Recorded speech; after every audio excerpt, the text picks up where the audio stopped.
আচ্ছা, নিউক্লিয়ার ফ্যাক্টরটা কি? আগুনের বদলে কি বিদ্যুৎ? তেল পরবর্তী পৃথিবীতে টিকে থাকতে মধ্যপ্রাচ্য এখন এক বিপজ্জনক খেলায় মেতেছে, নিউক্লিয়ার এনরিচমেন্ট। আরব আমিরাত থেকে সৌদি আরব, প্রত্যেকের লক্ষ্য এখন পারমাণবিক শক্তি। বাহ্যিকভাবে বলা হচ্ছে এটি কার্বন মুক্ত বিদ্যুতের জন্য, কিন্তু পর্দার আড়ালে এটি একটি প্রতিরক্ষা ঢাল। ইরানের নিউক্লিয়ার প্রোগ্রাম নিয়ে ইসরায়েল এবং আমেরিকার উদ্বেগ প্রমাণ করে যে এই অঞ্চলে পারমাণবিক সমৃদ্ধকরণ কেবল জ্বালানি নয়, বরং ভূ রাজনৈতিক তুরুপের তাস।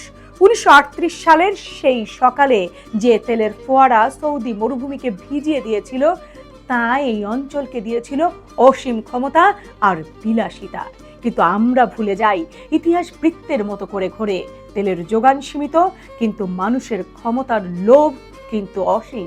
ভবিষ্যৎ হয়তো এমন হবে যে মধ্যপ্রাচ্যের মাটির নিচে শূন্য হয়ে পড়েছে, অথচ মাটির ওপরে যুদ্ধের দামামা ঠিক বেজেই চলেছে।